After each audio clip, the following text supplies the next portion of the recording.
Hi everyone, this is the next video among the work in progress breakdowns. So here, after I was done with that, composition study scene which I have shown earlier, I just decided, to do some tests and experiment with the shaders and possible textures that I can use, because I want to, reuse as much as possible, having more like tileable textures, sets of trims as well, to be mapped on different polygons, just to so that I can, achieve more variation by using, different IDs and mapping different textures on them, rather than doing like, huge unique textures, because otherwise it's going to explode the memory of my poor PC. Yeah. So I also decided to go with vertex blend approach, because I think it's kind of cool as a technique which can give you enough visual variation by reusing the same textures pretty much. And yeah, also I did like few parent shaders, and I decided to go with with material instances, because material instance allows you to still have a bunch of parameters being customizable. Like you can plug a different diffuse normal spec maps, can adjust different things, while still it's referring to the parent, where you can if you need to optimize some of your shader nodes, I can do it in the parent, and it's really quick, because it's going to affect all the instances at the same time. So yeah, I mean, the effects of the vertex blend, you can see better quality of those on the images, of course, and I think due to the video compression, some of the textures may appear awkward, but fortunately cannot do anything with that.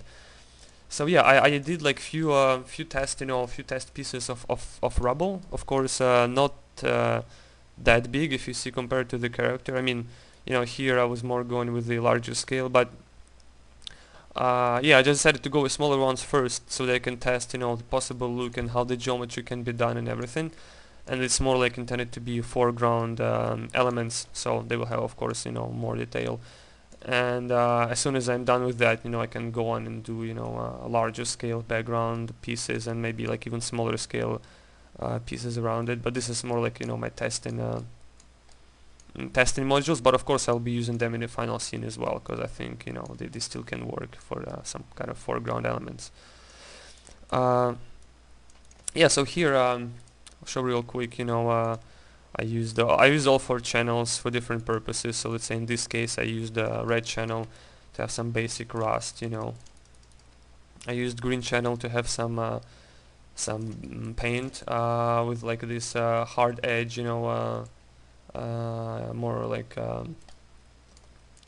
messy, transition, but still being hard edge. And it also uses some mask, to avoid the seams and go around it. And of course, every layer has this spec and normal maps, so it's gonna affect the spec. Like let's say rust, where the rust is, you can see the spec is getting really low level, and the paint is giving higher level spec. The blue was one just like some subtle dust, to add mainly at the base of the mesh, to make a better integration with the terrain. It's a really subtle thing.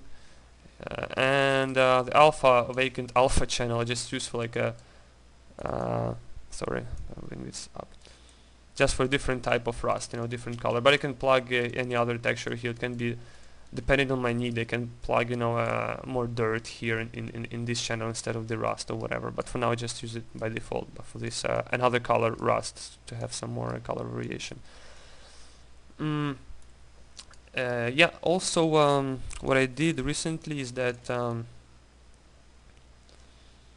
for the paint, because right now it's a plain color, which is of course adjustable through the through some of the parameters, like this, for example, paint color here, and can be be different from one material instance to another. And I also thought that sometimes having a plain color may be a bit boring, so I added this another switch here for the some kind of lines. It takes a while, yeah, a few seconds, to react. you know, so that where I'll be painting my paint layer, there will be some lines appearing. Of course, also the color can be changed. Right now I set it to white because it worked with red, but I mean, I can create other material instances with more, you know, with different colors for it.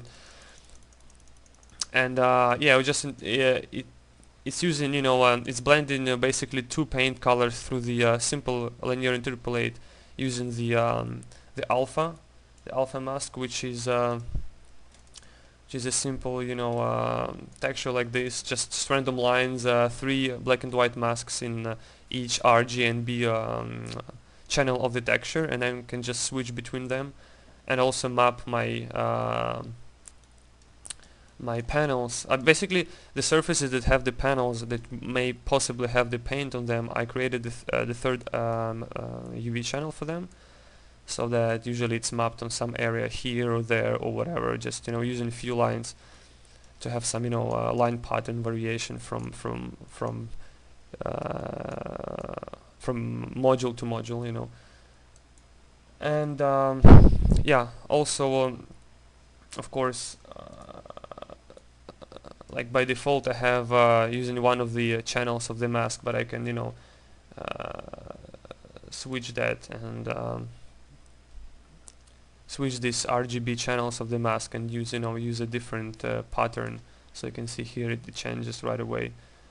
So yeah, that's pretty much was my goal, you know, to use this vertex blend approach and reusable textures and stuff by making variation through adjusting, you know, different parameters in different material instances that can be used on different meshes.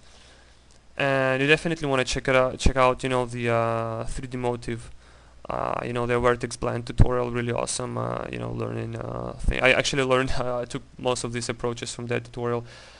And yeah, also this guy, you know, did an awesome job, you know, on the tutorials, and you can find some other tutorials as well as, you know, Vertex Advanced Mesh Painting tutorial that I, you know, used for my scene. And this is the website, and yeah, it's Chris Albellum. Yeah, really awesome work on these tutorials. So yeah, that's it for now for this video.